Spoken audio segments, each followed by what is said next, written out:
On en parle avec Farid MS Deba, fondateur du collectif Mouvement citoyen pour l'Algérie. Bonjour.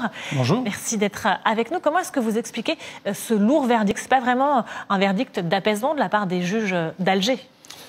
Disons, c'est déjà le fait de vouloir porter ce genre d'accusation sur une partie des manifestations, déjà, c'est assez incongru. Ensuite, c'est vrai qu'il y a eu plusieurs verdicts très contradictoires, puisqu'il y a eu on va dire, de la relaxe sur certains tribunaux. Ailleurs, à l'intérieur du pays. Ailleurs, absolument, hors Alger. Et là, c'est un petit peu une incompréhension totale sur cette décision, qui est de toute façon une décision politique. Les magistrats, en règle générale, sont très critiqués par les manifestants. D'ailleurs, il y a pas mal de pancartes ou des slogans qui scandent la justice du téléphone, dans le sens où il y a une ligne directe entre Gaïd Salah et puis certains magistrats. Et c'est tout simplement la justice, en tout cas, et l'arme de Gaïd Salah pour justement réprimer la volonté du peuple pour un renouveau. C'est ce que mettent en avant certains protestateurs. Les poursuites judiciaires répondraient à une injonction politique. Oui, bien sûr. Ça a été une décision tout simplement de Gaïd Salah. De toute façon, ça repose sur rien, puisque l'emblème Emezir est constitutionnel. Donc la mézérité même fait partie intégrante de l'identité algérienne, puisque dans la Constitution, la mézir est reconnue comme étant la deuxième langue du pays.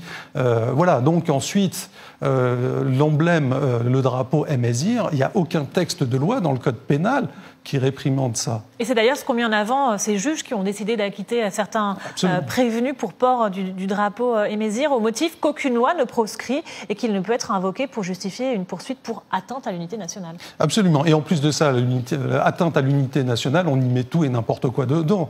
L'unité nationale par rapport à qui? Par rapport à quoi? Par rapport à quel corps? C'est tout simplement Gaïd Salah qui décide justement de diviser cette protestation.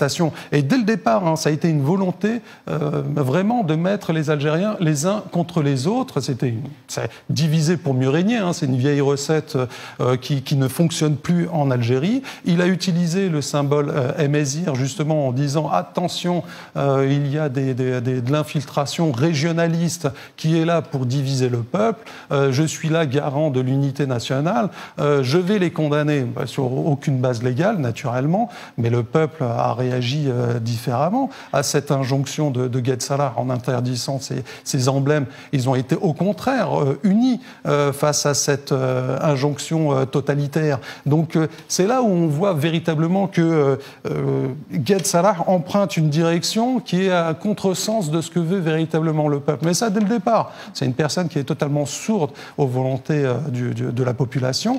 Et c'est pour ça que le 12 décembre, c'est très problématique. Ce sont des élections qui vont véritablement dans le mur. Il suffit juste de voir le début de la campagne électorale a commencé hier. Et on imagine que ça va être une sacrée ambiance. C'est un sacré défi pour ces 5 candidats qui vont essayer d'aller à la rencontre du peuple. Ça va être très sport. Donc, à mon avis, on va être spectateur de scènes incroyables. Le peuple algérien qui rejette en bloc ces 5 candidats en lice? Il rejette en bloc l'élection présidentielle. C'est tout simplement une mascarade. C'est quelque chose qui a un non-sens pour la plupart des manifestations. En tout cas, c'est comme ça qu'ils le scandent dans les manifestations. Ce qu'ils demandent, eux, c'est la mise en place d'institutions de transition. C'est ce qu'ils réclament toujours? Déjà, ils veulent vraiment l'établissement d'un État de droit, avec expurgé totalement de cette Issaba, donc cette mafia qui gouverne l'Algérie depuis l'indépendance. Et c'est ça, c'est la volonté première du peuple. C'est justement que Bouteflika est parti, mais que le système Bouteflika également parte. Et pour cela, les 5 candidats ne représentent pas le renouveau algérien. Mais même organisé par les anciens de la clique de Bouteflika, ça ne peut pas fonctionner. Ça ne peut pas fonctionner. C'est ce que souhaitaient les Algériens lorsque Abdelaziz Bouteflika a été poussé à la démission. Est-ce qu'aujourd'hui, malgré tout, la société civile est présente dans le débat politique ? Elle devrait être beaucoup plus présente, mais est-ce qu'on lui donne la possibilité d'être présente ? La télévision publique est totalement aux ordres de Gaïd Salah. Il y a véritablement une désinformation sur ce qui se passe sur le territoire national. Lorsqu'on regarde la télévision et lorsqu'on regarde les réseaux sociaux, on a l'impression de voir 2 pays différents. Voilà. Il y a même des images, on a pu voir ça, de manifestants qui étaient là justement pour dire non à la Issaba, non à cette mafia, non au gouvernement, qui a été réutilisé par la télévision nationale en disant que ce sont des manifestations pro-élection.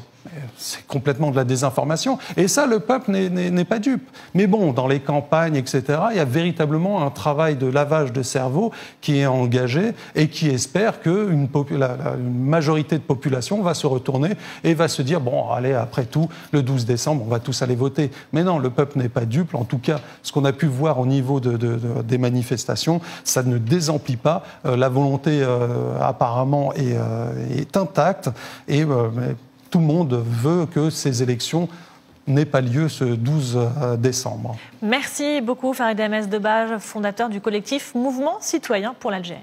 Merci.